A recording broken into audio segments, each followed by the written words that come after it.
Je m'appelle Caleb Vance, j'ai 34 ans, et j'ai bâti ma carrière dans la technologie de défense classifiée, principalement dans les coulisses.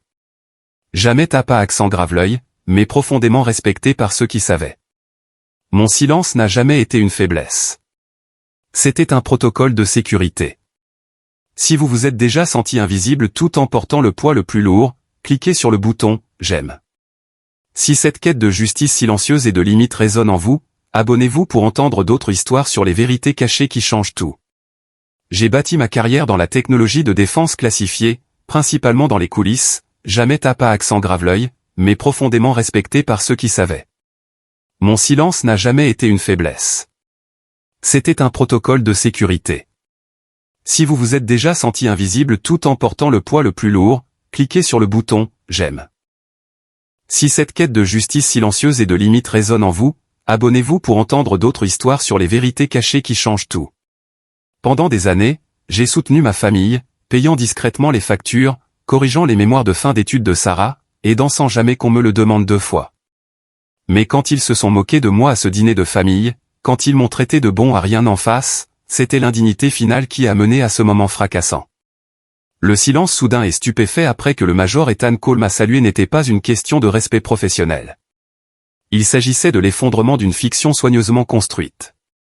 Je suis l'aîné de 3 enfants.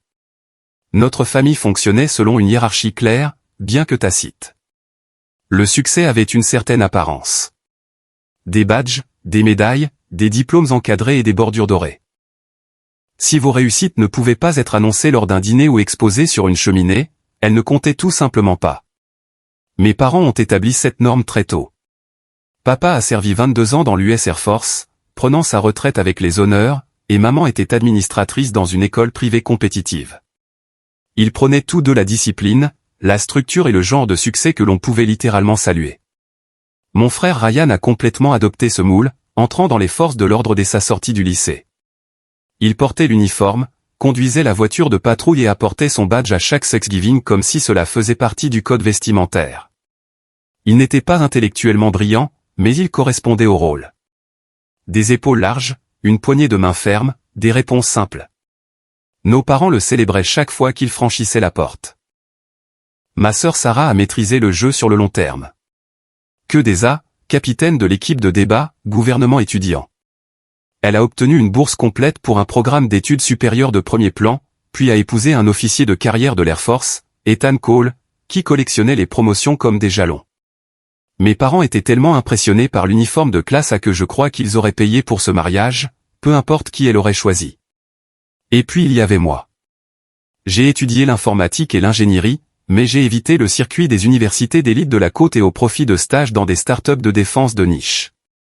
J'ai terminé mes études discrètement, sans cérémonie, sans toc, sans toge, juste un PDF numérisé et un identifiant. De là, je suis passé à la recherche, un peu académique, principalement paragouvernementale et classifiée.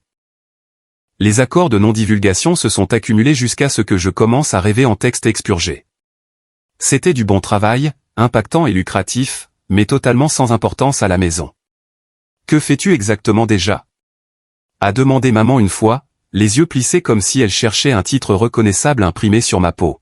« Rien que tu ne reconnaîtrais, ai-je répondu, ce qui était la réponse la plus sûre et la plus précise. Leur dire que j'avais développé les protocoles de cybersécurité protégeant le réseau énergétique régional ne les aurait conduits qu'à me demander pourquoi je n'avais pas simplement rejoint l'armée. Je n'avais sincèrement pas envie de leurs applaudissements. Mais le problème n'était pas leur ignorance. C'était leur déni actif. Ils ne se contentaient pas de m'ignorer. Ils réécrivaient activement mon histoire. Je suis devenu le fils qui ne s'est jamais installé.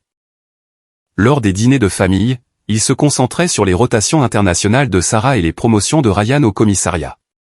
Quand ils en venaient à moi, l'air devenait silencieux. « Tu travailles toujours à la maison ?» demandait papa. « Toujours consultant ?»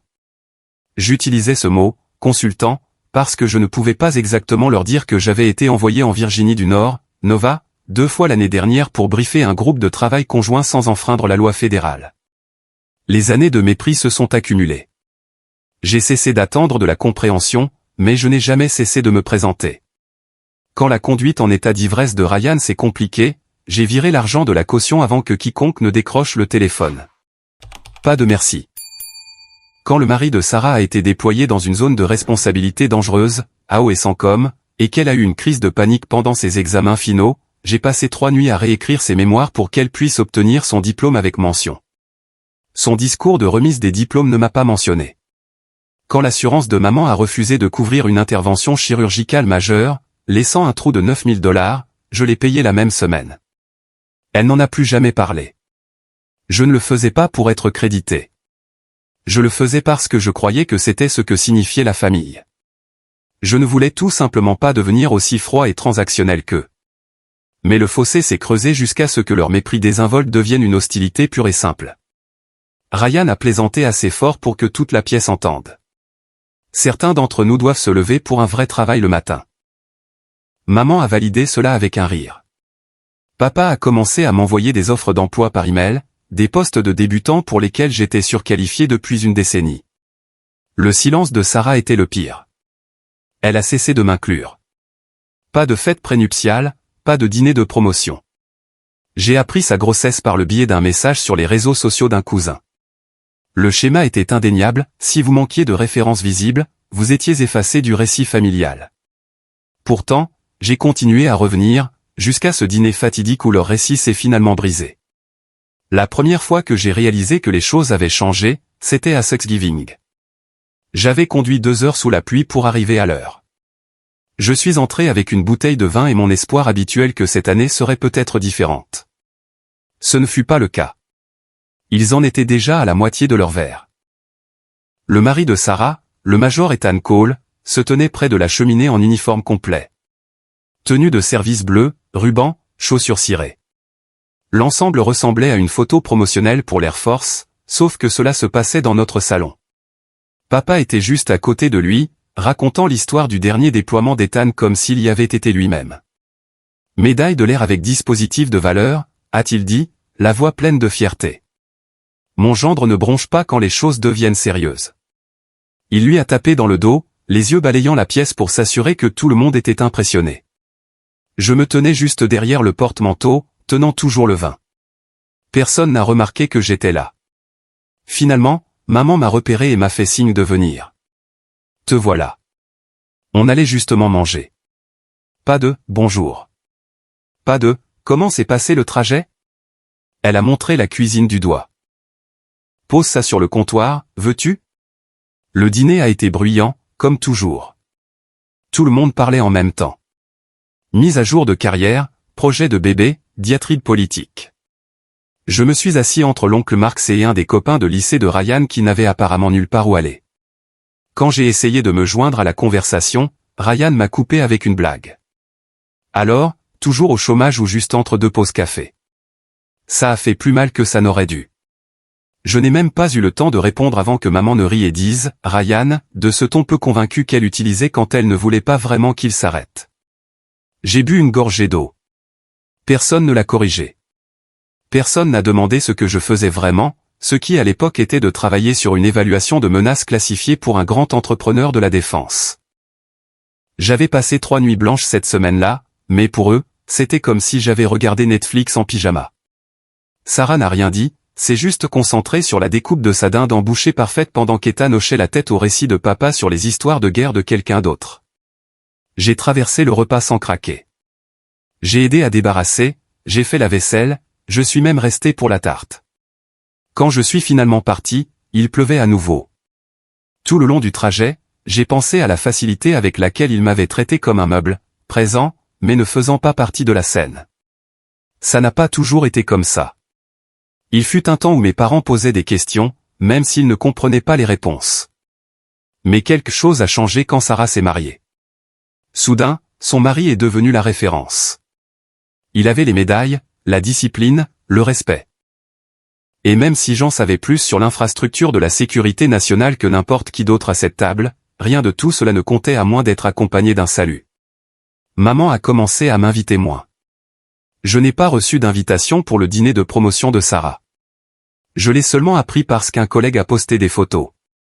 Sarah dans une robe élégante, debout à côté d'Ethan et d'un petit groupe d'amis dans une salle de banquet d'un country club. Mes parents y étaient aussi. Ainsi que Ryan. Mon nom n'était même pas mentionné dans la légende. Au début, je me suis dit que c'était un oubli. Les gens oublient des choses. Les plans changent. Mais ensuite, c'est arrivé à nouveau. Brunch familial pour l'anniversaire de papa. Je l'ai appris la veille, quand Sarah a envoyé un texto demandant si je venais finalement. J'ai fait défiler en arrière. Pas d'invitation précédente, pas de préavis. Quand j'ai répondu que je ne savais pas que cela avait lieu, elle a envoyé un emoji pouce levé. C'est tout. Je me suis quand même présenté, je me suis assis au bout de la table et j'ai eu une conversation polie avec des cousins que je connaissais à peine. J'ai regardé mon père déballer une plaque d'Ethan, quelque chose de son dernier déploiement. Il y était écrit « Honneur, courage, engagement ». Papa a eu la gorge serrée. « Cela signifie beaucoup », a-t-il dit, serrant la main d'Ethan comme s'il l'avait élevé lui-même. Je lui avais apporté une première édition signée d'un livre d'histoire navale qu'il citait tout le temps. Il l'a ouvert sans commentaire, l'a mis de côté et est passé au cadeau suivant. Ryan a fait une blague sur le fait que certaines personnes achètent des cadeaux, d'autres collectionnent la poussière.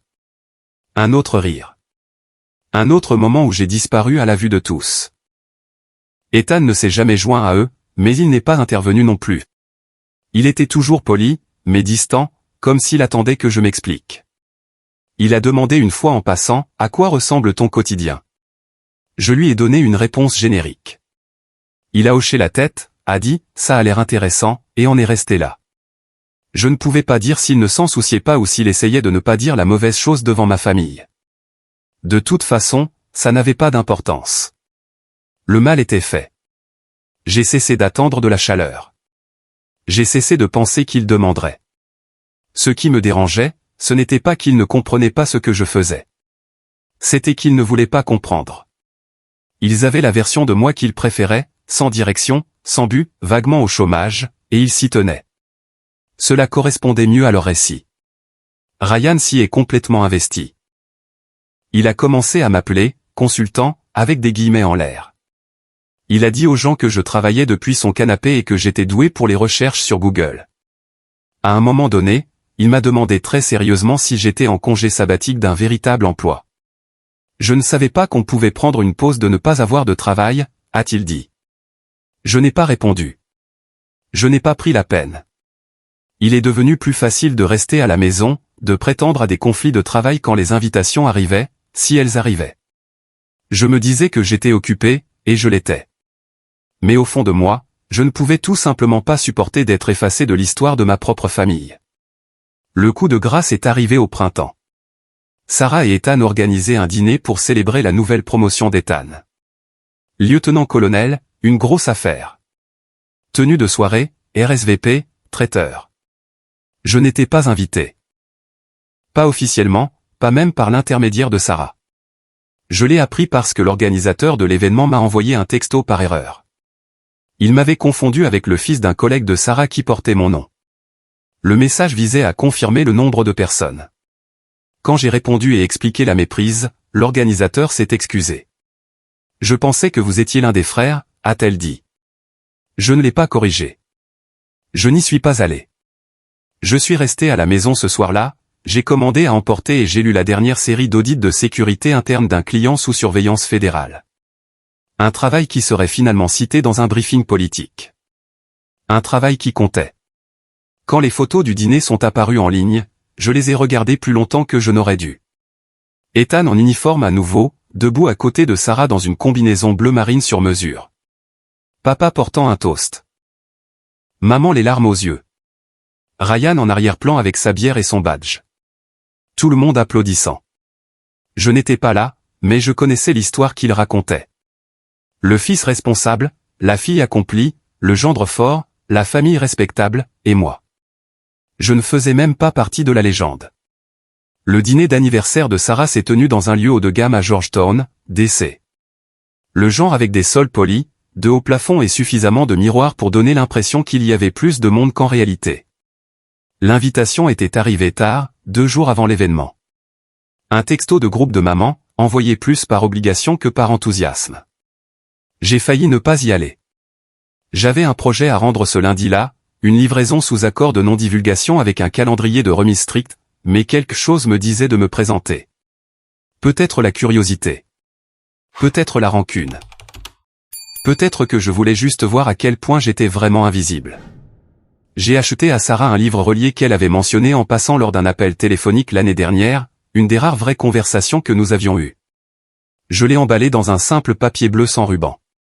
Je suis arrivé 15 minutes en avance, je me suis garé au fond du parking et je suis entré comme si je ne le regrettais pas déjà. La salle bourdonnait déjà. De longues tables rectangulaires avec des chemins de table dorés, des plateaux de buffet fumant au fond, une petite bannière près de l'entrée qui disait « Femme de colonel est toujours fabuleuse ». Je ne reconnaissais pas la moitié des gens présents. Des collègues militaires, des pères d'Ethan, des amis de Sarah de l'université. Ceux que je reconnaissais ne semblaient pas avoir remarqué mon arrivée. Maman m'a repéré la première.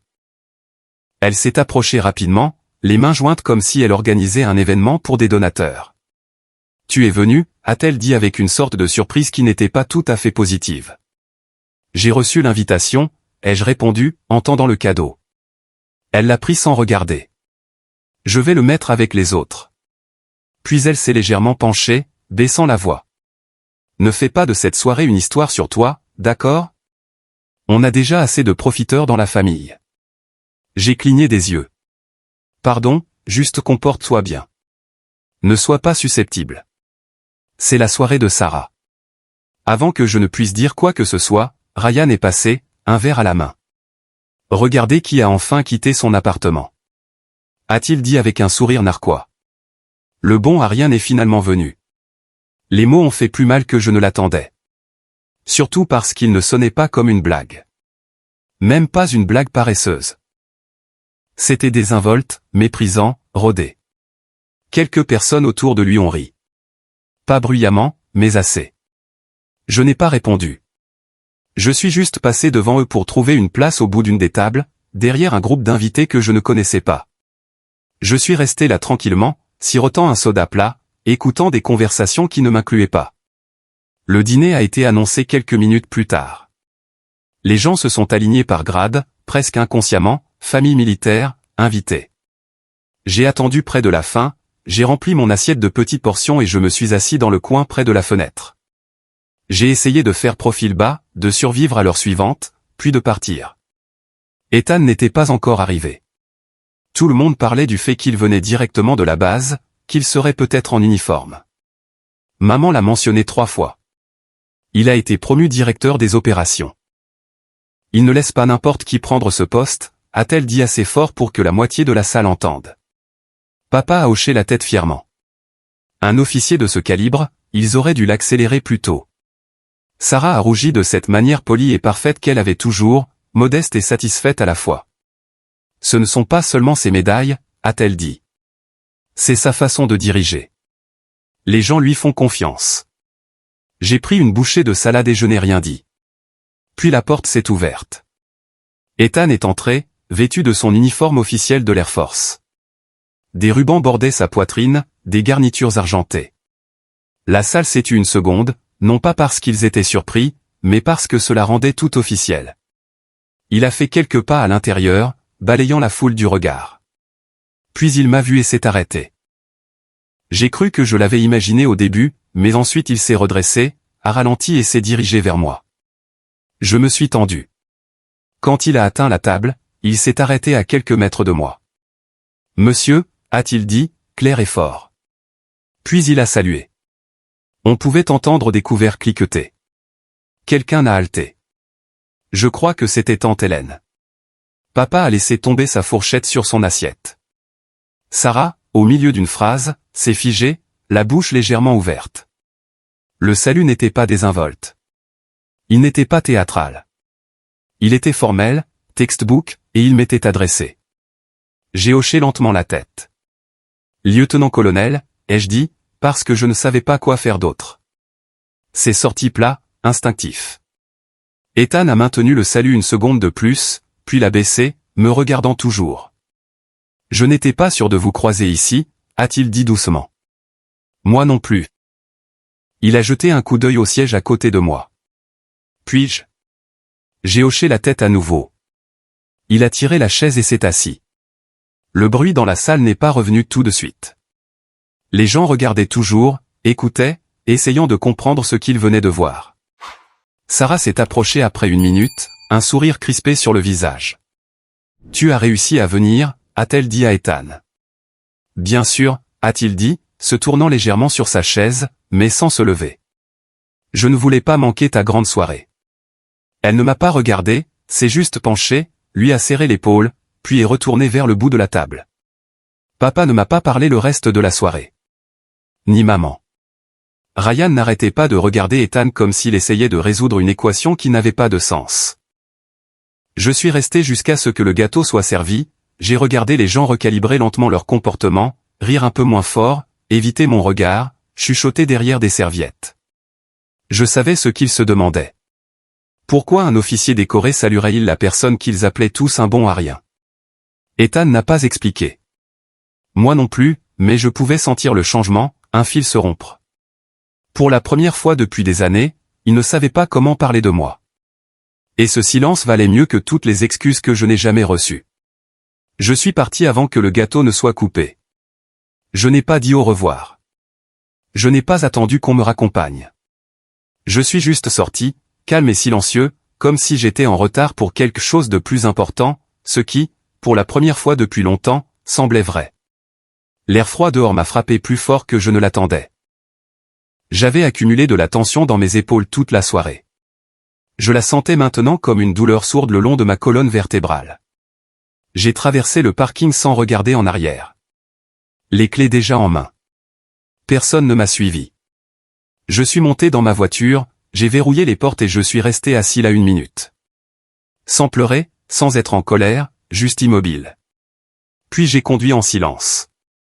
Pas de musique, pas de GPS, juste le faible bourdonnement des pneus sur l'asphalte et la rediffusion de ce seul mot, monsieur. La façon dont Ethan l'avait dit, comme si cela signifiait quelque chose, comme si cela venait de la connaissance, pas de l'obligation. Je n'en ai parlé à personne par la suite. Pas à mes collègues, pas à mes voisins. Je n'ai pas répondu au texto. J'ai ignoré un appel de maman le lendemain matin. J'ai laissé le message vocal de Sarah aller dans ma boîte de réception. 1 semaine a passé. Puis un texto de Sarah est arrivé. Juste une ligne. Que fais-tu exactement? Pas de ponctuation, pas de salutation. Je l'ai fixé longtemps avant de verrouiller mon téléphone et de le faire glisser sur le comptoir. Je n'ai pas répondu parce que pouvais-je dire? Oh, pas grand-chose. Je gère juste l'exposition au risque pour les systèmes dont l'unité de ton mari dépend pour ne pas se faire tuer. Même cela aurait violé 3 accords de non-divulgation. Ce que j'aurais pu dire, ce que je voulais dire, c'est que j'avais passé les 4 dernières années à soutenir des entrepreneurs de la défense sur des projets dont ils n'entendraient jamais parler. Des systèmes distants, des audits, des tests de vulnérabilité, des simulations d'infrastructures conçues pour évaluer exactement combien de temps une opération critique pourrait survivre à une cyberattaque coordonnée. Le trimestre dernier, j'avais travaillé directement sur un protocole de communication sécurisé que l'équipe d'Ethan utilisait maintenant sur le terrain. Il le savait, pas tous les détails, mais assez. Et quand il m'a vu, il a vu quelque chose qu'ils n'ont jamais vu. Je n'étais pas seulement le frère aîné de sa femme. J'étais quelqu'un qui avait aidé à le maintenir en vie. Je n'ai pas répondu au message de Sarah parce que j'ai finalement compris qu'une explication ne changerait rien. S'il ne pouvait pas reconnaître ma valeur sans des références estampillées en or, il ne méritait pas d'avoir accès à ce que j'avais construit. Pendant des années, je me suis dit que leur mépris ne me dérangeait pas. J'ai dit que ce n'était pas personnel, qu'ils ne comprenaient tout simplement pas, que je ne pouvais pas attendre de personnes ayant des carrières traditionnelles qu'elles comprennent le travail classifié. Mais ce soir-là, au banquet, en regardant la fourchette de mon père heurter son assiette et le visage de ma sœur se vider de sa couleur, j'ai réalisé quelque chose qui m'a secoué. Je l'avais laissé faire. Pas le manque de respect, c'était à eux de l'assumer. Mais le silence, la façon dont je me suis effacé chaque fois qu'ils faisaient une blague, réécrivaient le récit ou me laissaient en dehors des conversations dont j'aurais dû être au centre, cette partie était la mienne. Je les ai laissés parler par-dessus moi parce que cela semblait plus facile que d'essayer de justifier un travail dont je n'avais pas le droit de parler. J'ai joué le jeu des blagues parce que je ne voulais pas commencer des disputes qui n'iraient nulle part. Je les ai laissés m'exclure des choses parce qu'être oublié faisait moins mal qu'être moqué. Mais le silence, avec le temps, est une sorte de permission, et je leur en avais donné beaucoup. Cette prise de conscience m'a habité pendant des jours. Elle m'a suivi dans mon travail, lors des bilans de fin de soirée avec des équipes distantes et des matinées tranquilles à lire des rapports à la lueur d'un deuxième moniteur. Je ne pouvais pas m'arrêter de penser à tous les moments où j'avais ravalé ma propre valeur juste pour maintenir la paix. Comme la fois où j'ai payé la facture d'hôpital surprise de maman et n'ai rien dit quand elle a remercié papa de s'en être occupé. Ou l'année où j'ai corrigé toute la thèse de fin d'études de Sarah pendant qu'elle disait à nos proches qu'elle l'avait faite toute seule. Ou le jour où Ryan a demandé à emprunter $2000 pour se sortir d'un pétrin et que je les ai virés avant même qu'il ne s'explique. Il ne m'a jamais remboursé. N'en a plus jamais parlé. Dans ces moments-là, je me suis dit que ça n'avait pas d'importance. Je ne le faisais pas pour la reconnaissance. Mais quand j'y ai regardé de plus près, la vérité a frappé plus fort que je ne voulais l'admettre. Je n'avais pas seulement aidé. J'avais auditionné, essayant de gagner une place à une table qui avait déjà décidé que je n'y appartenais pas. Et quand Ethan m'a salué sans fanfare, sans explication, cela a brisé quelque chose. Non pas parce que j'avais besoin de son approbation, mais parce que c'était la première fois depuis des années que quelqu'un dans cette pièce reconnaissait ce que je valais vraiment. Il ne m'a pas salué en tant que frère de Sarah, ou en tant que quelqu'un qui se trouvait là par hasard. Il m'a salué en tant que collègue, contributeur, opérateur silencieux faisant un vrai travail. Ce salut n'était pas pour eux. C'était pour moi, et cela a rendu leur silence plus assourdissant que jamais. Maman a réessayé quelques jours plus tard, a laissé un message sur la façon dont les choses étaient devenues un peu tendues à la fête et que nous devrions peut-être avoir un dîner de famille pour en parler. En parler. Comme si c'était un malentendu. Comme si j'avais pris les choses trop personnellement. Je n'ai pas rappelé. Ryan n'a rien dit. Pas de surprise. Sarah a envoyé un autre message quelques jours plus tard. Ethan ne me le dira pas, mais je pense que j'ai merdé. Juste si tu veux parler un jour. Ce n'était pas des excuses. Ce n'était même pas une question. Mais je l'ai lu 2 fois, puis je l'ai supprimé parce qu'à ce moment-là, quelque chose avait déjà changé. J'avais passé trop de temps à baisser le volume sur moi-même juste pour rendre les autres plus à l'aise. Et maintenant j'avais fini de parler doucement. La prochaine invitation était pour le brunch de Pâques. Texto de groupe, comme toujours. Maman l'a signé. Bise de la vraie adulte. Comme si c'était une sorte de blague entre nous. Sarah a envoyé un suivi quelques heures plus tard. J'espère que tu pourras venir. Ce serait bien de juste passer à autre chose. J'ai fixé le message pendant quelques minutes avant de verrouiller mon téléphone et de le poser face contre la table. Je n'ai pas répondu. 3 jours plus tard, un deuxième texto est arrivé. Fais-nous juste savoir d'une manière ou d'une autre. Maman stresse. Pas de ponctuation à nouveau. Comme si chaque demande était à moitié un ordre. Je n'ai pas répondu à celui-là non plus. Le matin de Pâques, je me suis réveillé avec des photos sur le fil de la famille. Ryan debout derrière le grill, des pinces dans une main, une bière dans l'autre. Sarah avec son bras autour de maman. Papa dans sa veste de service standard, portant un toast dans le jardin comme s'il organisait un sommet diplomatique. Quelqu'un a légendé, famille forte, tradition plus forte. J'ai mis le fil en sourdine. Au moment où Sarah a texté ce soir-là, avons-nous fait quelque chose de si grave? J'avais déjà fait une promenade, préparé le dîner et terminé de réviser un audit de sécurité de 57 pages pour un entrepreneur privé qui ne connaîtrait jamais mon nom. Je n'ai pas répondu. Ce n'était pas une protestation. Ce n'était pas une punition. C'était une décision. Pendant des années, j'avais gravité autour de gens qui avaient construit une version de moi qui correspondait à leurs besoins. Calme, disponible, toujours en arrière-plan. Utile mais pas visible, capable mais pas tout à fait réussi. Ils avaient besoin de moi petit pour se sentir grand, et je les avais laissés faire. J'ai rendu cela possible en me présentant, en m'adoucissant, en absorbant leurs piques et en souriant lors de dîners auxquels je n'appartenais pas. Je leur ai accordé le bénéfice du doute tellement de fois que j'ai perdu le compte. Mais ce soir-là, après le salut d'Ethan, après le silence stupéfait qui a suivi, j'ai tout vu clairement pour la première fois. Ils ne me comprenaient pas mal. Ils ne se souciaient tout simplement pas de me comprendre. Et cette différence comptait. La prochaine fois qu'une invitation est arrivée, je n'ai même pas ouvert le message. Cette semaine-là, maman a envoyé une photo d'un vieil album qu'elle a trouvé dans le grenier. Regarde ce que j'ai trouvé. Ton projet de science de 5e année. Tu as toujours été notre petit génie. Aucune mention du dîner d'anniversaire. Aucune reconnaissance de ce qu'elle m'a dit ce soir-là. Juste un souvenir soigneusement choisi, doux et sucré avec les bords poncés. Je n'ai pas répondu. Quelques jours plus tard, Ryan a posté une photo de sa dernière formation professionnelle, équipement tactique, formation d'escouade. Pouce levé. La légende disait, certains d'entre nous sont trop occupés pour la famille, d'autres servent. Les commentaires étaient pleins d'émojis de feu et de « merci pour votre service ». Personne ne m'a mentionné, mais cela ne semblait pas subtil. Je n'ai pas répondu à cela non plus. Puis est venue Sarah. Elle a appelé une fois, je n'ai pas décroché. Elle a texté 2 fois. D'abord, ignorer tout le monde n'est pas une solution. Puis, tu es un peu dramatique. J'ai relu ce deuxième message plusieurs fois. Dramatique était le mot qu'ils utilisaient toujours quand je résistais. Quand je demandais à être traité sur un pied d'égalité, quand je remettais en question la façon dont ils minimisaient mon travail, c'était leur réponse par défaut à l'inconfort. Appelez ça dramatique. Mettez fin à la discussion.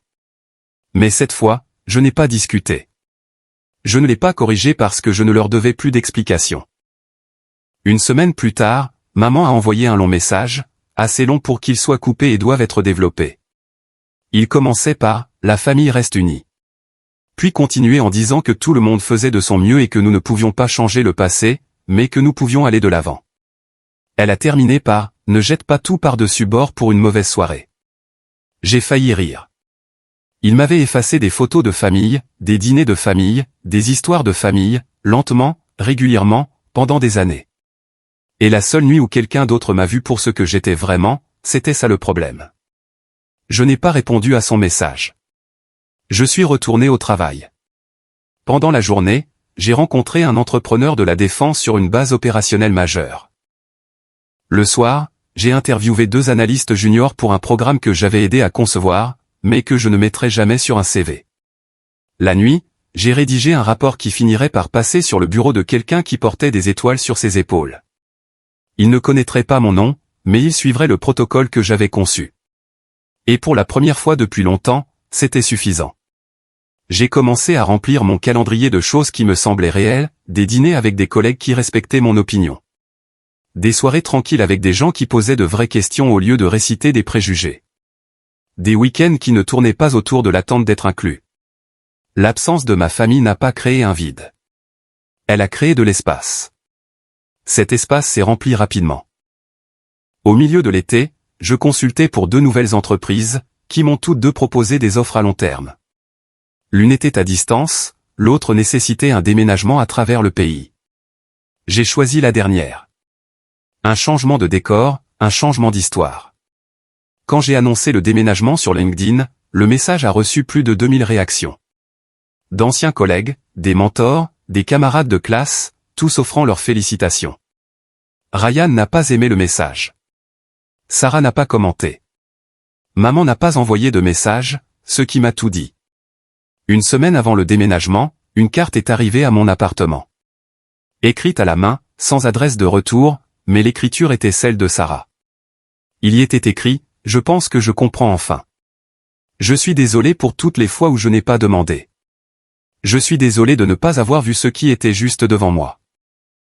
Je sais qu'il est trop tard, mais je suis fier de toi, et j'espère qu'un jour je pourrai regagner ne serait-ce qu'une partie de ta confiance. » Pas d'excuses, pas de défense, juste ça. Je ne savais pas quoi en faire. Je ne l'ai pas encadré. Je ne l'ai pas jeté.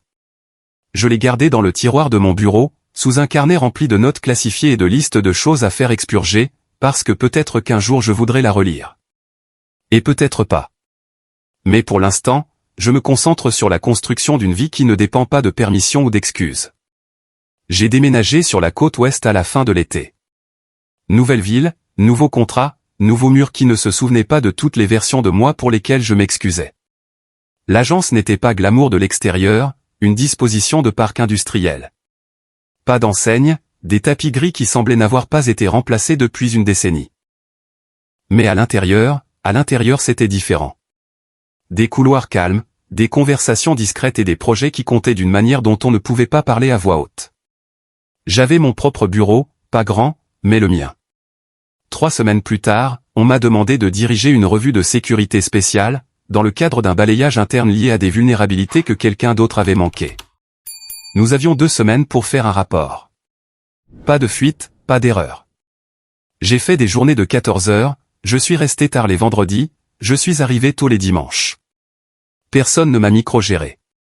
Ils m'ont juste fait confiance pour m'en occuper, et je l'ai fait.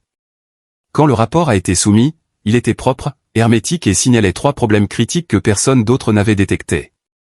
2 de ces problèmes ont été corrigés en 48 heures. Le 3e a déclenché une réécriture de protocole pour toute une division. Mon directeur m'a arrêté dans le couloir le lundi suivant. On vous fait monter, a-t-il dit simplement. Pas à cause de ce rapport, mais à cause de la façon dont vous l'avez fait.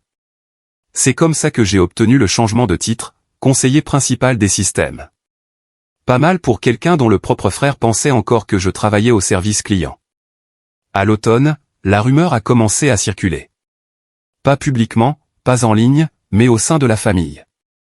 Apparemment, Ethan avait pris la parole lors d'un autre dîner auquel je n'étais pas invité. Quelqu'un avait fait une blague sur le fait que j'étais trop bien pour le brunch maintenant. Et Ethan est intervenu. Vous savez ce qu'il fait vraiment, n'est-ce pas? A-t-il dit. C'est tout. Juste une question. Je l'ai appris par un cousin qui m'a contacté des mois plus tard. Il a dit que la pièce était devenue silencieuse, que papa n'avait pas dit grand-chose après ça. Ryan, qui remplissait habituellement l'espace de quelque chose de suffisant, serait parti tôt. Je n'ai ressenti aucune satisfaction. J'ai ressenti quelque chose de plus proche de la neutralité. Ce n'était pas de la vengeance, juste des mathématiques. Il m'avait sous-estimé pendant des années, supposant que le silence signifiait l'insignifiance. Maintenant, l'équation ne s'équilibrait plus, et il ne savait pas comment la résoudre.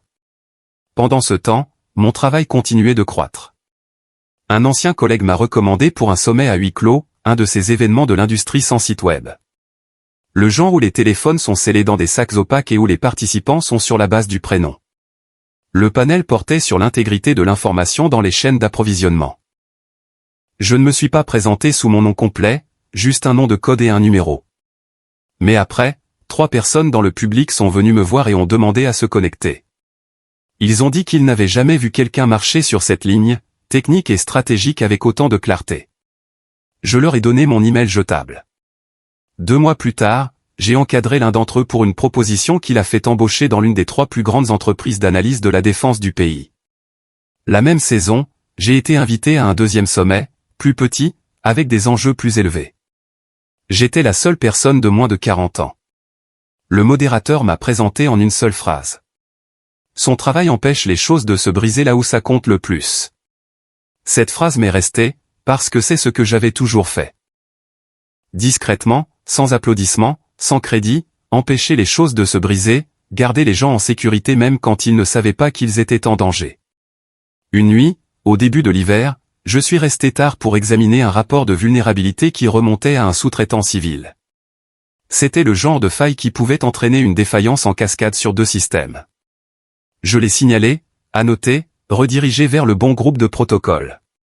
En signant le dossier, j'ai pensé à Ethan, à ce salut. Ce n'était pas une performance. Ce n'était pas de la pitié. C'était la reconnaissance de quelqu'un qui connaissait les enjeux, qui avait vu de première main ce qui pouvait mal tourner quand les gens devenaient trop à l'aise avec le fait de ne pas poser de questions. Ce soir-là, j'ai reçu un email inattendu. Pas de Sarah, pas de mes parents, d'Ethan. L'objet était vide. Le message était court. Je voulais juste que tu saches qu'ils commencent à écouter, lentement, mais ils le font. Il n'y avait pas de signature, pas de suivi. Je n'ai pas répondu, mais je ne l'ai pas supprimé non plus. Plus tard cette semaine-là, j'ai pris un café avec un analyste junior de notre équipe, fraîchement diplômé. Nerveuse de toutes les manières que j'avais été, elle m'a demandé si ça devenait plus facile. Je n'ai pas menti. Ça devient différent, ai-je dit. Et on apprend à faire confiance à son propre poids. Elle a hoché la tête comme si elle comprenait, même si ce n'était pas tout à fait le cas, mais je pouvais voir au bord de la confiance se former ce feu silencieux. Je lui ai envoyé un email de suivi plus tard ce soir-là. Quelques ressources, une recommandation, un message qu'elle pourrait relire quand le travail deviendrait lourd. L'aider me semblait plus gratifiant que n'importe quelle réunion à laquelle je n'assistais pas. Ce mois-là, j'ai commencé à bloquer 1 heure chaque vendredi pour des séances de mentorat. Rien d'officiel, juste une fenêtre ouverte. Si quelqu'un la réservait, il obtenait toute mon attention. Si personne ne le faisait, j'utilisais ce temps pour écrire. Pas sur la famille, pas sur les blessures, juste sur les systèmes qui fonctionnaient et ceux qui ne fonctionnaient pas. J'ai construit des choses, j'ai renforcé les choses qui comptaient. Et le reste, je l'ai laissé partir. Parce que la transformation n'est pas toujours bruyante. Elle n'arrive pas toujours avec des feux d'artifice ou des applaudissements. Parfois, elle ressemble à une boîte de réception silencieuse, un fil mis en sourdine, une porte que vous choisissez de ne pas ouvrir, même si vous avez encore la clé. Et parfois, elle ressemble à une pièce vidée à votre propre voix enfin assez forte pour la remplir. C'était presque le printemps quand Sarah a de nouveau contacté.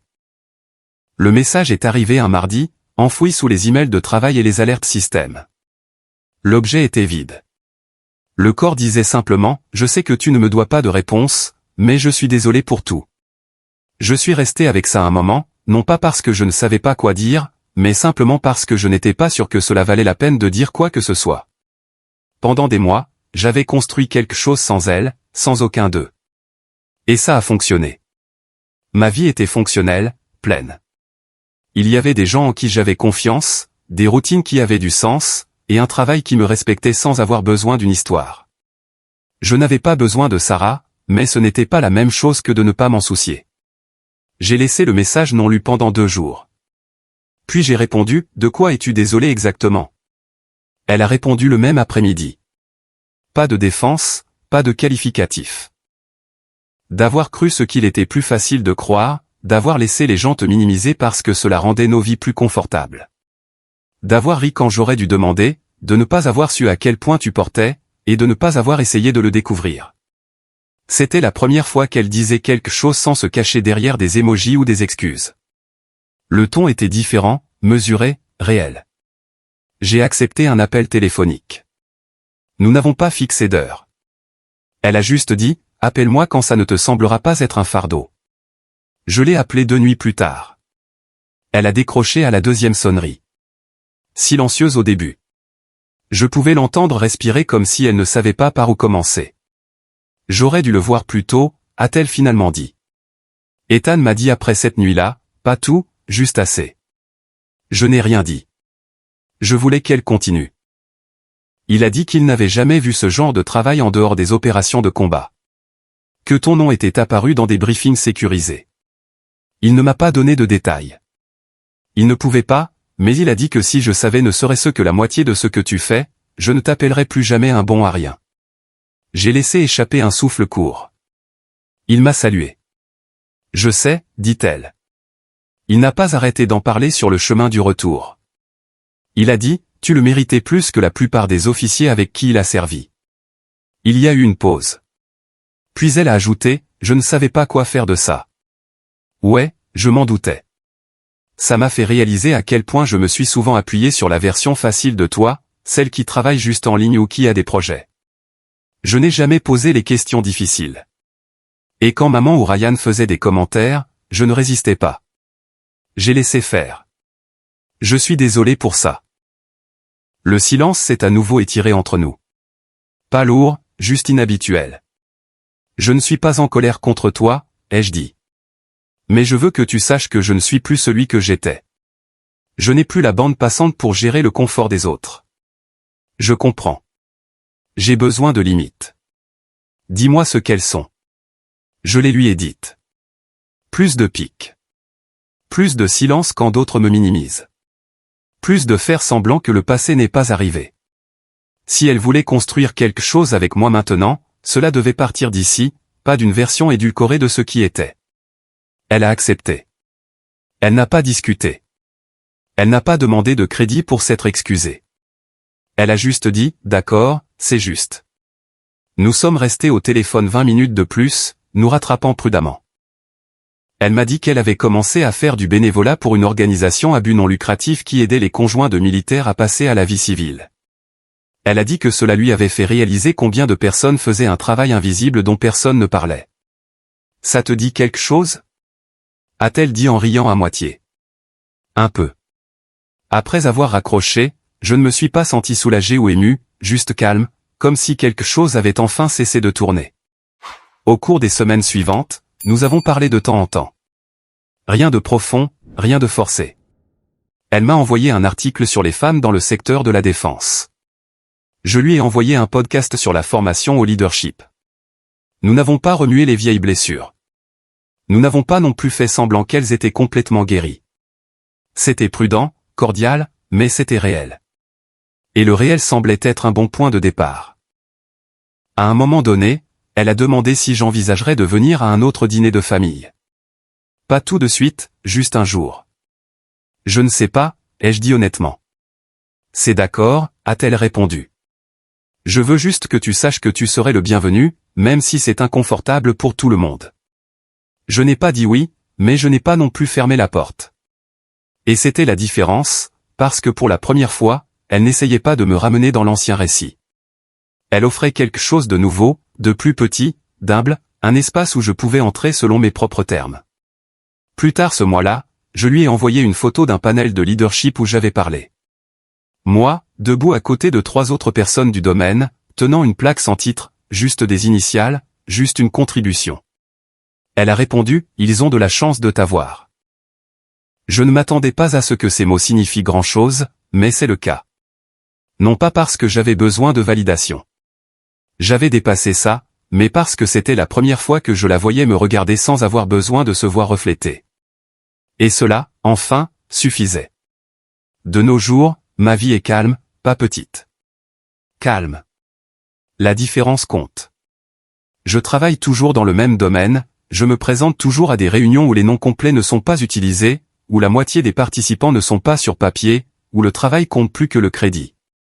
Certaines semaines sont denses en analyse et en ligne rouge.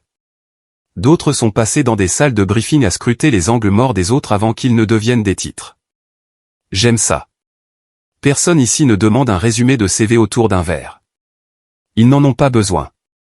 Vous gagnez votre place en sachant de quoi vous parlez. C'est tout. Quand je parle, les gens écoutent. Non pas parce que je parle plus fort maintenant, mais parce qu'ils ont appris à ne pas supposer que le calme signifie l'incertitude. La semaine dernière, j'ai formé une équipe de nouveaux analystes, vifs, curieux, pleins de toute l'ambition que je gardais pour moi. L'un d'eux est resté après la fin de la session et m'a demandé si je m'étais déjà senti négligé quand j'ai commencé. Je ne lui ai pas raconté toute l'histoire, j'ai juste dit, je confondais le silence avec la paix. Ce n'était pas le cas. C'était un rasoir. Elle a hoché la tête comme si elle comprenait. Même si les bords ne l'avaient pas encore atteinte, elle le fera. Mon bureau n'est pas tape à accent grave-l'œil. Pas de fenêtre, mais la lumière est propre et le bureau est à moi. Il y a une petite photo encadrée d'un littoral d'un voyage que j'ai fait seul l'année dernière. Et à côté, pliée soigneusement dans le coin d'un tiroir, se trouve cette vieille note de Sarah, toujours froissée, toujours lisible. Nous parlons maintenant de temps en temps. Nous ne sommes pas proches, mais il y a de l'espace entre nous. Encore une fois, un espace réel et partagé, non construit sur la culpabilité, la tension ou la nostalgie, juste un respect mutuel mesuré en petits échanges que nous ne précipitons pas. Elle a cessé de me qualifier de dramatique. Elle a cessé de laisser les autres parler pour moi. Et lorsque nos chemins se croisent, elle écoute d'abord. Je ne suis pas allé à une réunion de famille complète depuis le dîner. Je doute que j'y retourne un jour de la manière qu'ils attendent, mais j'ai vu mes parents une fois, il n'y a pas si longtemps. Ce n'était pas prévu. Je parlais à un panel privé en Virginie du Nord. Petit groupe, participants restreints, principalement des gens de l'agence et des entrepreneurs stratégiques. L'une des coordinatrices logistiques était la fille d'un ancien voisin. Elle a mentionné l'événement à ses parents, qui l'ont mentionné à ma mère. D'une manière ou d'une autre, ils ont découvert que j'y serais. Je suis entré dans le bâtiment ce matin-là comme je le fais toujours, badge en main, note dans mon sac, prêt à expliquer les parties du système que personne d'autre n'avait eu le temps de cartographier. J'en étais à la moitié de mon premier café quand je les ai vus. Mes parents, debout tranquillement près du mur du fond. Ils ne se sont pas approchés de moi, n'ont pas fait de signe, sont juste restés là à écouter. Je ne pense pas qu'ils aient tout compris de ce que j'ai dit, mais ils n'ont pas interrompu. Ils ne sont pas partis plus tôt. Et quand ce fut fini, mon père a attendu que le couloir se vide, puis s'est avancé. « Tu avais l'air d'être à ta place là-haut » a-t-il dit. J'ai hoché la tête. Je l'étais. Il n'a pas dit grand-chose d'autre. Il a juste hoché la tête à son tour et a dit « Nous ne savions pas, je sais », ai-je dit. C'était ça le problème. Nous ne nous sommes pas embrassés. Nous n'avons pas remué le passé. Mais pour la première fois, il ne m'a pas regardé comme une énigme qu'il devait résoudre. Il m'a regardé comme quelqu'un qu'il devait respecter. Qu'il comprenne le plan ou non. Ryan n'a pas pris contact. Ça me piquait. Maintenant, ça ne me fait plus rien. Certaines personnes construisent leur identité en se tenant au-dessus des autres. Si vous vous retirez de leur fondation, ils ne s'effondrent pas. Ils se démènent juste pour trouver quelqu'un d'autre sur qui marcher. Ce n'est plus mon problème. Et Ethan, nous avons échangé quelques emails, professionnels, parfois personnels. Il m'a demandé une recommandation de ressources. Il a dit une fois qu'un de ses officiers voulait passer au secteur privé et ne savait pas par où commencer. Je lui ai envoyé un nom, puis j'ai ajouté « Et merci pour cette nuit-là ». Il a répondu « Je ne vous rendais pas service, je montrais juste à la salle qui tenait réellement la structure ». C'est ça, le vrai respect. C'est silencieux, mais ça change la température de toute la pièce. Quand je repense à ce dîner, au silence gênant, à la fourchette tombée, aux expressions figées, je ne ressens pas de colère. Je ne me sens même pas triomphant. Je me sens juste sûr que ce moment n'était pas une question de vengeance. Il ne s'agissait pas de quelqu'un qui disait enfin ce que je voulais entendre. Il s'agissait de la vérité qui parlait plus fort que l'histoire qu'ils avaient construite autour de moi. Une histoire où j'étais le sous-performant, l'outsider, l'homme qui travaillait en ligne et qui n'était pas tout à fait à la hauteur. Cette histoire s'est effondrée à la seconde où quelqu'un de leur monde s'est présenté et m'a salué comme si je faisais partie des siens. C'est ce qui a tout changé. Pas le grade, pas l'uniforme, la reconnaissance, la pose, le changement. Parfois, la justice ne se présente pas dans une salle d'audience ou une confrontation. Parfois, elle entre silencieusement, salue la personne que personne n'a remarquée et dit « Monsieur ». Et dans ce silence qui suit, tout se réécrit. Alors non, je ne cherche pas de réunion ou d'arc de rédemption. Je n'essaie pas d'être compris par des gens qui m'ont autrefois appelé un fardeau tout en prenant ce que je leur donnais sans hésitation. Ce que je veux, c'est ce que j'ai déjà. Une vie que j'ai construite sans applaudissements. Une voix que je n'ai pas échangée contre l'acceptation. Et une paix pour laquelle je n'ai pas eu à supplier. C'est ça, pour moi, l'héritage. Pas ce que les gens disent quand vous êtes parti, mais ce que vous portez sans qu'ils aient besoin de le voir. Alors non, je ne cherche pas de réunion ou d'arc de rédemption. Je n'essaie pas d'être compris par des gens qui m'ont autrefois appelé un fardeau tout en prenant ce que je leur donnais sans hésitation. Ce que je veux, c'est ce que j'ai déjà. Une vie que j'ai construite sans applaudissements. Une voix que je n'ai pas échangée contre l'acceptation et une paix pour laquelle je n'ai pas eu à supplier. C'est ça, pour moi, l'héritage. Pas ce que les gens disent quand vous êtes parti, mais ce que vous portez sans qu'ils aient besoin de le voir. La semaine qui a suivi ce dîner a été définie par le silence, suivi du son timide et hésitant de leur prise de contact. Le premier contact a été un texto de Sarah. « Que fais-tu exactement ?» Pas de ponctuation, pas de préambule, juste la question suspendue là comme un fil dénudé. J'ai fixé mon téléphone sur le comptoir où il se trouvait à côté d'un ordinateur portable sécurisé clignotant en vert avec une alerte.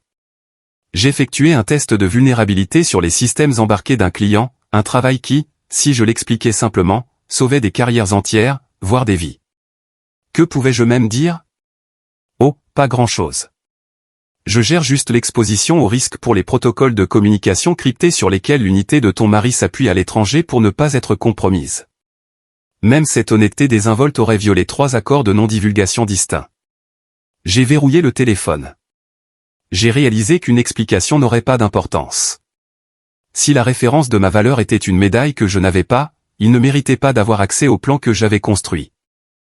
Pendant des années, je me suis dit que leur mépris ne me piquait pas parce que le travail classifié était ésotérique et que les gens avec des carrières traditionnelles ne pouvaient pas comprendre. Mais assis là, regardant le curseur clignotant du texto de Sarah, j'ai finalement vu la distinction. Ils ne me comprenaient pas mal. Ils ont simplement choisi de ne pas me comprendre parce que la version simplifiée et sans but de Caleb correspondait mieux à leur récit. Ce déni était délibéré. Ils faisaient briller leurs propres accomplissements plus forts. Cette prise de conscience n'a pas apporté de colère. Elle a apporté de la clarté. Le manque de respect était à eux de l'assumer, mais le silence, la façon dont je me suis habituellement effacé lorsque Ryan faisait une blague ou que mon père minimisait mon travail, c'était à moi. J'avais donné la permission. J'ai joué le jeu parce que se battre semblait trop compliqué, trop épuisant, et être oublié faisait légèrement moins mal qu'être publiquement moqué. Le silence, au fil des ans, devient une sorte de consentement, et je leur en avais accordé beaucoup. Je ne pouvais pas m'empêcher de rejouer tous les moments où j'avais ravalé ma propre valeur juste pour maintenir une paix fragile, la facture d'hôpital de $9000, les 3 nuits à réécrire la thèse de Sarah, l'argent de la caution que j'ai viré à Ryan. Je m'étais dit que je ne le faisais pas pour la reconnaissance. Mais maintenant, la vérité a frappé avec la force d'un audit. Je n'aidais pas seulement, j'auditionnais. J'essayais désespérément de gagner une place à une table qui m'avait déjà unanimement exclu. Le salut d'Ethan ne m'a pas validé à leurs yeux. Il m'a validé à mes propres yeux. C'était la première reconnaissance dans cette pièce que j'étais un contributeur, un opérateur silencieux avec une part dans le jeu. Et cette reconnaissance, donnée sans fanfare, a été la rupture finale du cordon émotionnel.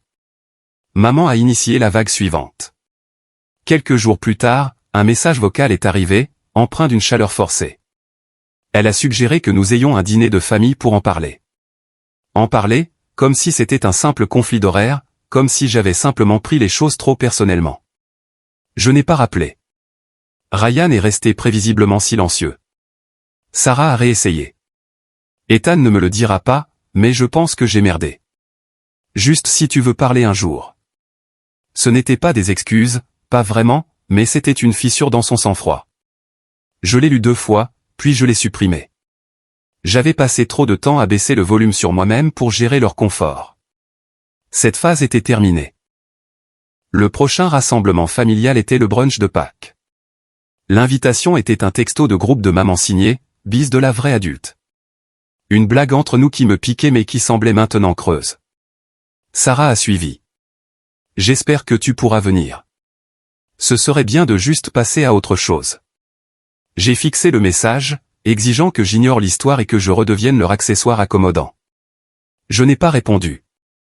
3 jours plus tard, le suivi de maman, fais-nous juste savoir d'une manière ou d'une autre. Maman stresse. La ponctuation manquante donnait moins l'impression d'une demande que d'une directive. J'ai laissé celui-là en suspens aussi. Le dimanche de Pâques, le fil de discussion familiale a explosé de photos, Ryan au grill, papa dans sa veste de service de l'Air Force portant un toast pompeux dans le jardin. La légende disait, famille forte, tradition plus forte. J'ai mis le fil en sourdine. Quand Sarah a texté plus tard ce soir-là, avons-nous fait quelque chose de si grave, j'étais déjà en train de réviser un rapport de sécurité de 57 pages. Il ne s'agissait pas de protestation ou de punition. C'était un choix conscient. Ils avaient eu besoin de moi petit pour se sentir grand, et je l'avais permis en me présentant. Ce paradigme était brisé. Ils ne me comprenaient pas mal. Ils ne se souciaient pas de me comprendre. Cette distinction était tout. J'ai cessé d'accepter les invitations. J'ai commencé à remplacer ce vide familial par un véritable but. Dîner avec des collègues qui appréciaient mon opinion. Des week-ends tranquilles avec des mentors qui demandaient ce que je construisais, pas si j'étais employé. L'absence de ma famille n'a pas créé un vide. Elle a créé de l'espace. Et cet espace s'est rempli rapidement. Je consultais pour 2 nouvelles entreprises, toutes 2 proposant des contrats à long terme. L'une était à distance, l'autre nécessitait un déménagement sur la côte ouest. J'ai choisi la dernière. Un changement de lieu, une réécriture totale du décor. Quand j'ai annoncé le déménagement sur LinkedIn, le message a explosé, plus de 2000 réactions. Félicitations d'anciens mentors, de pairs respectés et de directeurs de contrat. Ryan n'a pas aimé. Sarah n'a pas commenté. Maman n'a rien envoyé, ce qui était un message en soi. Une semaine avant mon départ, une carte manuscrite est arrivée. Pas d'adresse de retour, mais j'ai reconnu l'écriture de Sarah.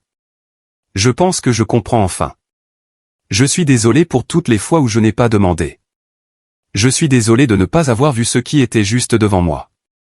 Je sais qu'il est trop tard, mais je suis fier de toi, et j'espère qu'un jour je pourrai regagner ne serait-ce qu'une partie de ta confiance. Pas d'excuses, pas de défense, juste ça. Je ne l'ai pas encadré ni jeté.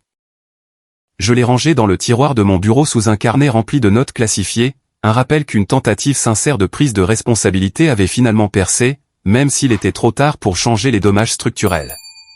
J'ai déménagé sur la côte ouest et je me suis plongé dans la nouvelle agence. Elle était logée dans un parc industriel anonyme, tapis gris, pas de tape à accent Graveleuil, mais le travail était immédiat et vital.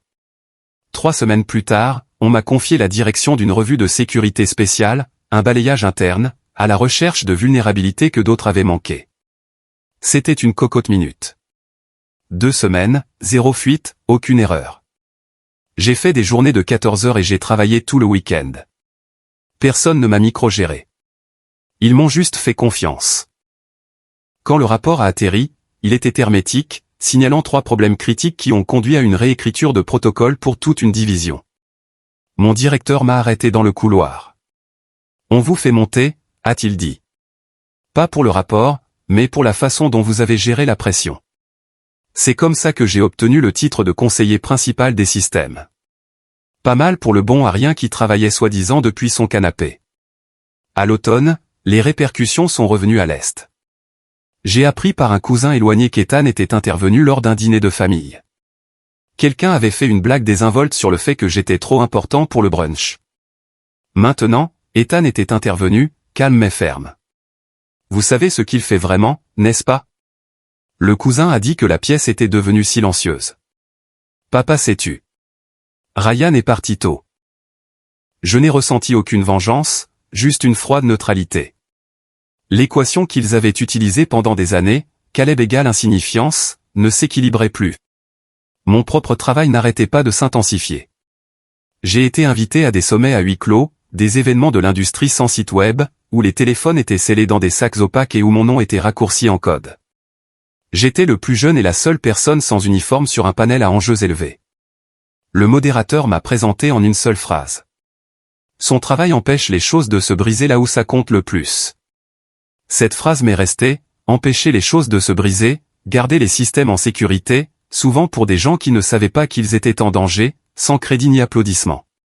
Tard une nuit d'hiver, j'examinais un rapport de vulnérabilité sur un sous-traitant civil. C'était le genre de vulnérabilité qui pouvait provoquer une défaillance en cascade sur des systèmes critiques. Je l'ai signalé et je l'ai réorienté. En signant le dossier, j'ai pensé à Ethan et à son salut. Ce n'était pas de la pitié. C'était la reconnaissance de quelqu'un qui comprenait la gravité de ne pas poser de questions. Ce soir-là, un email inattendu est arrivé d'Ethan, objet vide.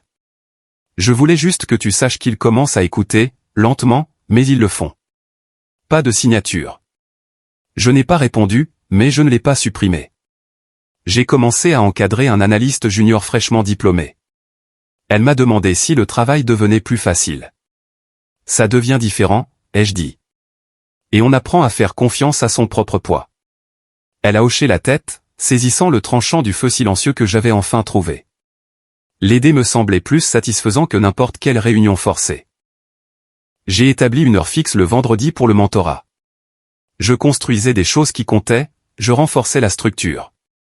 Le reste, le vieux ressentiment, la blessure, je l'ai simplement laissé partir. La transformation n'est pas toujours bruyante. Parfois, c'est une boîte de réception silencieuse, un fil mis en sourdine, une porte que vous choisissez de ne pas ouvrir, même si vous en avez encore la clé. Il ne fallut pas longtemps avant que Sarah naissait à nouveau. Je sais que tu ne me dois pas de réponse, mais je suis désolé pour tout. Je l'ai laissée en suspens pendant 2 jours. Ma vie était fonctionnelle, respectée et pleine. Je n'avais pas besoin d'elle, mais ce n'était pas la même chose que de ne pas m'en soucier. J'ai finalement répondu, « De quoi es-tu désolé exactement ?» Sa réponse a été immédiate et cette fois, véritablement sans filtre, pour avoir cru ce qu'il était plus facile de croire. Pour avoir laissé les gens te minimiser parce que cela rendait nos vies plus confortables? Pour avoir ri quand j'aurais dû demander? Pour ne pas avoir su à quel point tu portais. Et pour ne pas avoir essayé de le découvrir. C'était la première fois qu'elle était entièrement honnête. J'ai accepté un appel téléphonique. Elle n'a pas insisté sur 1 heure. Appelle-moi quand ça ne te semblera pas être un fardeau. Je l'ai appelée 2 nuits plus tard. Elle a décroché instantanément. Sa voix était calme, hésitante. Ethan m'a dit après cette nuit-là. Pas tout, juste assez, dit-elle. J'ai écouté. Il a dit qu'il n'avait jamais vu ce genre de travail en dehors des opérations de combat. Il a dit, si je savais ne serait-ce que la moitié de ce que tu fais, je ne t'appellerais plus jamais un bon à rien. Il t'a salué. J'ai déclaré sans émotion. Je sais. Il a dit, tu le méritais plus que la plupart des officiers avec qui il a servi. Je ne savais pas quoi faire de ça. Ça m'a fait réaliser à quel point je me suis fié à la version facile de toi. Je n'ai jamais posé les questions difficiles, et quand maman ou Ryan faisait des commentaires, j'ai laissé faire. Je suis désolé. Le silence n'était pas tendu. Il était nouveau. Je ne suis pas en colère contre toi, Sarah. Je lui ai dit. Mais je veux que tu saches que je ne suis plus celui que j'étais. Je n'ai plus la bande passante pour gérer le confort des autres. Je comprends. Dis-moi tes limites. Je les ai énoncées. Plus de pique. Plus de silence quand on me minimisait. Plus de faire semblant que le passé n'est pas arrivé. Si elle voulait une relation, elle devait commencer ici. Construite sur le respect, pas l'obligation. Elle a accepté immédiatement. D'accord, c'est juste. Nous avons parlé pendant 20 minutes, prudemment. Elle faisait du bénévolat pour une organisation à but non lucratif aidant les conjoints de militaires à faire la transition, réalisant à quel point il existait un travail invisible essentiel. Ça te dit quelque chose? A-t-elle demandé avec un rire hésitant dans la voix. Un peu, ai-je concédé. Après l'appel, je me suis senti calme. Nous avons commencé à parler de temps en temps, cordialement. Elle m'a envoyé des articles sur les contrats de défense. Je lui ai envoyé un podcast sur le leadership. La blessure n'était pas guérie, mais l'hémorragie avait cessé. Elle m'a demandé si j'envisagerais de venir à un autre dîner de famille. Je ne sais pas, ai-je dit honnêtement. C'est d'accord, a-t-elle répondu. Je veux juste que tu saches que tu serais le bienvenu, même si c'est inconfortable pour tout le monde. Elle ne me ramenait pas dans l'ancien scénario. Elle offrait un espace selon mes propres termes. La distance est devenue ma nouvelle norme. Ma vie était construite sur le respect de soi, remplie de gens qui posaient de vraies questions. La semaine dernière, j'ai formé une équipe de nouveaux analystes.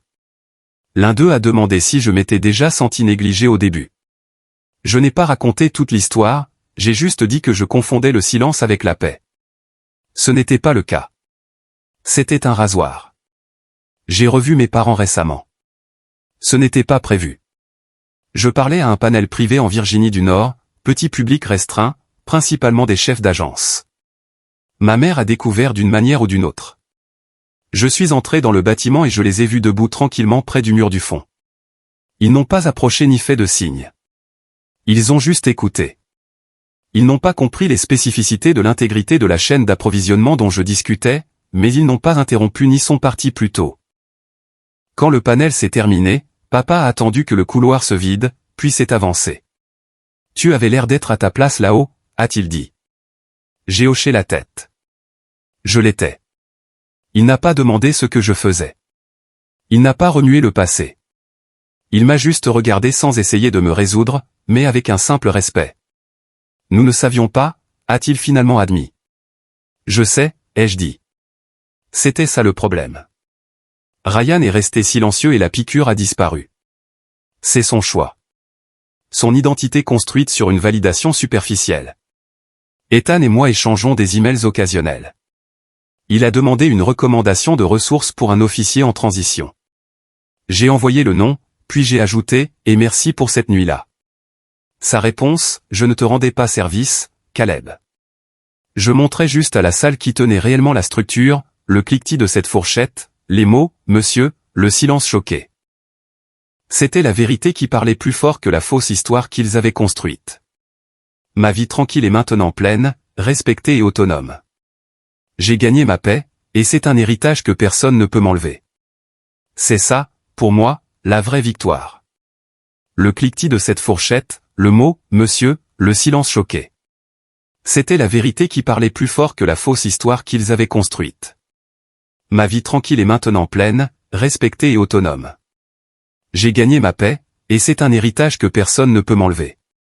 C'est ça, pour moi, la vraie victoire.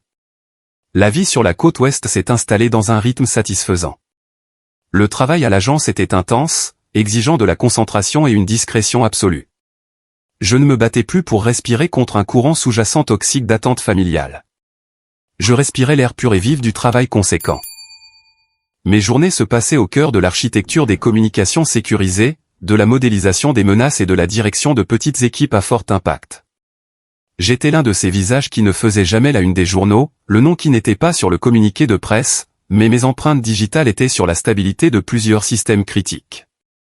Ici, la compétence était la seule monnaie, et les applaudissements se mesuraient au son de rien qui ne se brise. J'ai commencé à me réserver du temps personnel sans pitié. J'ai fait des voyages en solo sur la côte, passant des week-ends loin des écrans, laissant le vent du Pacifique dissiper le bruit de mon esprit.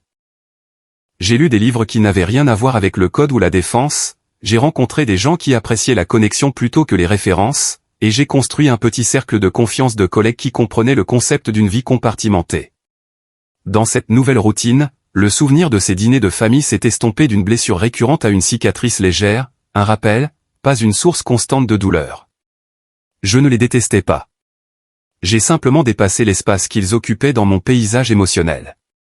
Ma relation avec Sarah est restée prudente. C'était un exercice de construction de quelque chose de nouveau à partir des cendres de l'ancien. Nous échangions des textos, pas quotidiennement, mais intentionnellement. Elle posait une question sincère sur mon équilibre travail-vie personnelle, et je posais des questions sur son travail associatif de soutien aux familles de militaires.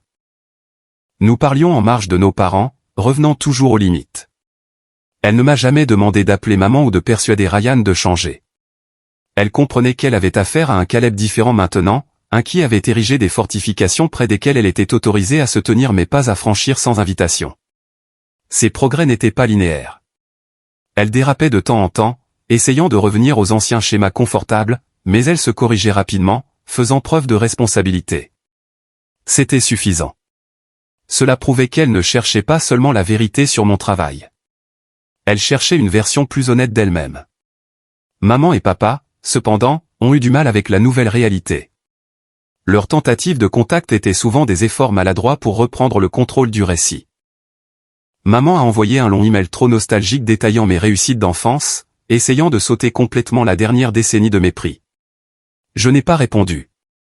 Papa a appelé une fois après avoir lu un blog obscur de l'industrie qui mentionnait mon agence. Il n'a pas posé de questions sur moi. Il a posé des questions sur les tendances du marché. C'était une interaction purement transactionnelle, prouvant qu'il me voyait toujours à travers une lentille d'utilité, pas de parenté. Je lui ai donné une réponse vague et non engageante et j'ai mis fin à l'appel poliment. La partie la plus difficile à accepter était que leur prise de conscience de ma valeur n'était pas une prise de conscience de ma valeur en tant que personne. C'était une prise de conscience de la valeur de mes références dans leur monde. Ils avaient voulu le statut qui venait avec un uniforme. Maintenant, ils voulaient le statut qui venait avec des contrats classifiés. J'ai refusé de les laisser convertir mon succès dans leur monnaie. Ryan est resté l'objet inamovible, choisissant de se retrancher dans son propre récit. Ces réseaux sociaux sont devenus un flux constant de publications mettant l'accent sur le service et les sacrifices des vrais professionnels. Une publication, clairement destinée à l'activité LinkedIn que j'avais vue récemment, le montrait en uniforme avec une légende pointue, certains construisent, d'autres parlent. Je choisis de servir. Les commentaires étaient remplis d'émojis de feu de son réseau de soutien local. Je l'ai vu, j'ai noté l'amertume transparente et je l'ai mis en sourdine de façon permanente. Il avait construit son identité en se tenant au-dessus de moi, j'ai retiré la fondation, et il s'est juste empressé de trouver quelqu'un d'autre sur qui marcher. Son insécurité n'était plus ma responsabilité de gérer. La vraie connexion que je cherchais a fleuri dans le domaine professionnel. Mon heure de mentorat le vendredi est devenue une pierre angulaire de ma semaine. J'ai lancé un petit programme interne discret pour identifier et nourrir les talents au sein de l'agence, en me concentrant sur les analystes qui faisaient preuve d'une intensité et d'une précision silencieuse, les mêmes qualités qui avaient été négligées dans ma propre vie. Je ne cherchais pas de diplôme de l'Ivy League. Je cherchais les gens qui pouvaient lire entre les lignes rouges. Une jeune analyste, une femme silencieuse d'origine rurale, me rappelait mon jeune moi. Elle était vive, techniquement brillante, mais constamment sous-estimée en groupe. Pendant nos entretiens individuels, je ne lui ai pas appris le code. Je lui ai appris à s'approprier son espace. Votre silence n'est pas une vulnérabilité, lui ai-je dit. C'est une arme. Apprenez à l'utiliser pour laisser les autres se tromper et ensuite livrer la vérité avec une précision chirurgicale. Ne parlez pas plus fort, parlez avec plus de poids. Elle a finalement décroché un rôle clé sur un projet qui exigeait une autonomie extraordinaire et a livré un travail impeccable. Ce succès, la connaissance silencieuse que j'avais aidé à changer la trajectoire de quelqu'un, était la forme d'héritage la plus gratifiante que je pouvais imaginer. La dernière pièce de la clôture est venue d'un endroit inattendu. J'étais de retour en Virginie du Nord pour un briefing de haut niveau, le genre où les participants transportaient des mallettes sécurisées et où le café avait le goût d'une urgence filtrée. L'agence insistait pour utiliser un service de chauffeur discret.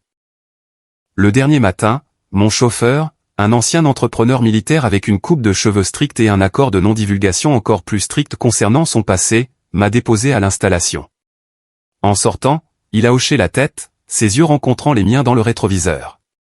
« Bonne chance là-dedans, monsieur », a-t-il dit. L'utilisation de l'adresse formelle était courante dans ce monde, souvent utilisée par respect professionnel pour un client ou un conseiller. Mais venant de lui, cela semblait différent. Il n'était pas Ethan. C'était un parfait inconnu. Mais il reconnaissait la même vérité. Le travail exige le respect, quelle que soit la veste que vous portez. J'ai marqué une pause, regardant l'installation anonyme, les murs qui contenaient des secrets, et la vie que j'avais lutté pour construire à l'intérieur. Je n'avais pas changé de carrière pour les applaudissements. Je n'avais pas déménagé à travers le pays pour la vengeance. Je l'ai fait pour le droit d'être vu correctement. J'ai pensé à la carte de Sarah rangée dans le tiroir de mon bureau. J'ai pensé au visage surpris de papa dans le couloir. J'ai pensé au ricanement perpétuel de Ryan. Aucun d'entre eux ne pouvait vraiment me blesser maintenant, parce que la structure interne, le noyau de Caleb Vance, était enfin solide. La validation externe était sans importance. Je me suis retourné vers le chauffeur. « Merci », ai-je répondu. « Bonne rotation. » L'échange a été bref, professionnel et complet.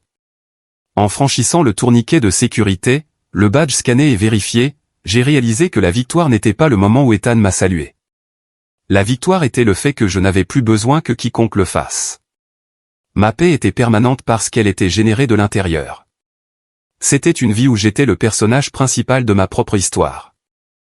Et le récit était défini non pas par les faibles attentes de ma famille, mais par ma propre quête silencieuse et acharnée de l'excellence, que j'ai conclu être ce à quoi ressemble vraiment la justice silencieuse.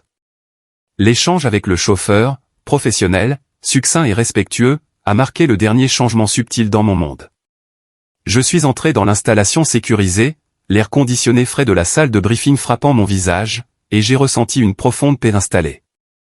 Ce n'était pas le genre de paix qui vient de l'absence de bruit, mais le genre qui vient de la cessation du conflit interne.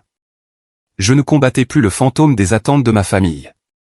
Je me tenais là, attendant que le briefing commence, regardant la panoplie d'analystes de premier plan et de responsables de l'agence s'installer.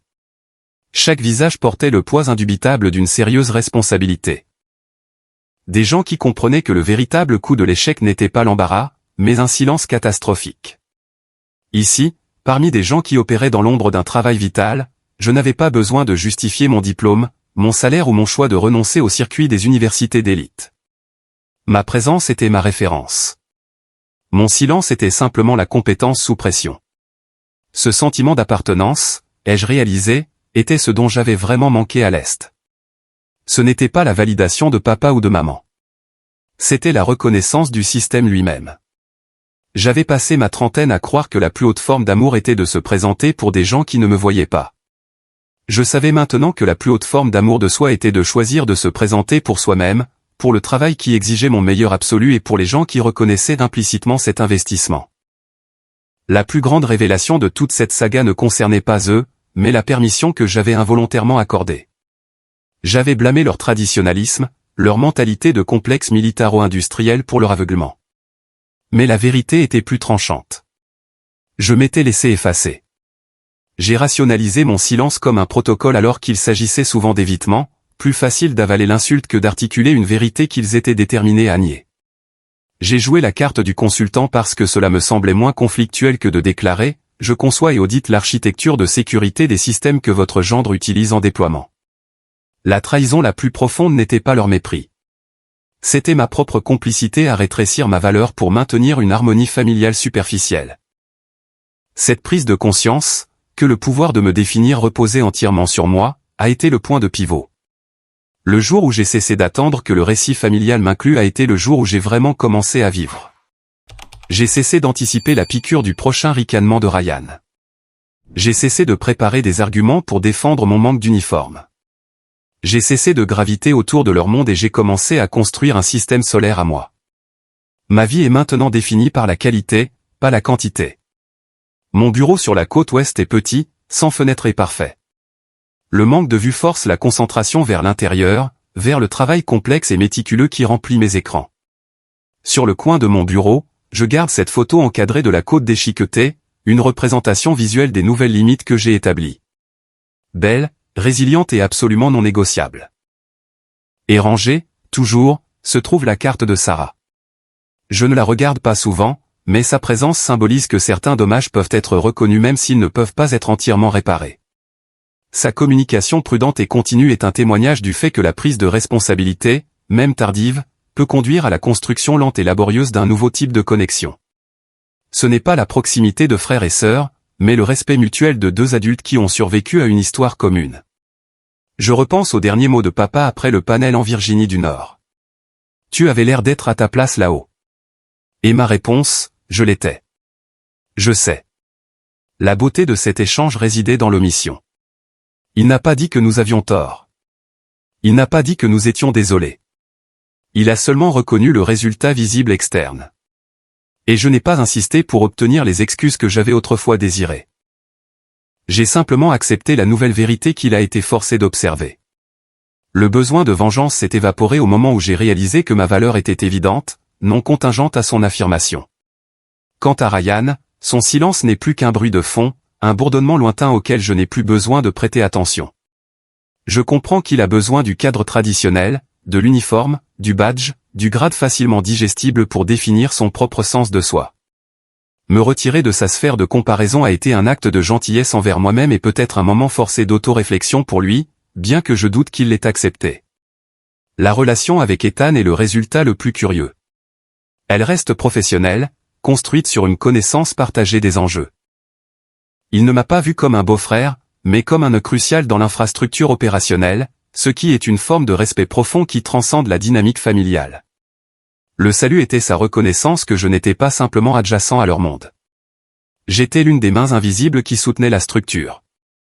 On me demande souvent maintenant, lors de mes séances de mentorat silencieuses, sur le parcours, sur le fait de se sentir négligé. Je leur dis toujours de faire la distinction entre le silence et la paix. Le silence dans ma famille était une arme utilisée contre moi. C'était l'espace qu'ils remplissaient de leur projection de mon échec. La paix dans ma vie actuelle est la force intérieure qui me permet d'ignorer le bruit et de me concentrer sur le signal. On n'atteint pas la paix en criant la vérité. On l'atteint en vivant la vérité si complètement que les opinions extérieures perdent leur autorité. C'est l'essence de la justice silencieuse. Ce n'est pas une confrontation enflammée. C'est un retrait froid et délibéré d'accès et d'énergie. C'est l'acte profond de se choisir soi-même, sa stabilité et ses réalisations réelles plutôt que le mensonge réconfortant d'une relation dysfonctionnelle. Je n'avais pas besoin qu'il change la légende d'une photographie. J'ai changé tout le sujet de l'histoire. Je porte mon héritage non pas dans des certificats encadrés, mais dans la stabilité des systèmes que je protège, dans le succès des analystes que j'encadre, et dans la certitude silencieuse que je vis une vie alignée sur mes valeurs les plus profondes, l'autonomie, la compétence et l'intégrité. L'ancien monde exigeait que je supplie pour une place à la table. Mon nouveau monde me demande simplement d'apporter mon expertise. Et cette différence entre supplier et apporter est toute la mesure de ma paix durement gagnée. Je ne suis plus défini par ce qui me manque à leurs yeux, mais par le poids substantiel de ce que je porte dans les miens. C'est ma vérité et je l'assume complètement.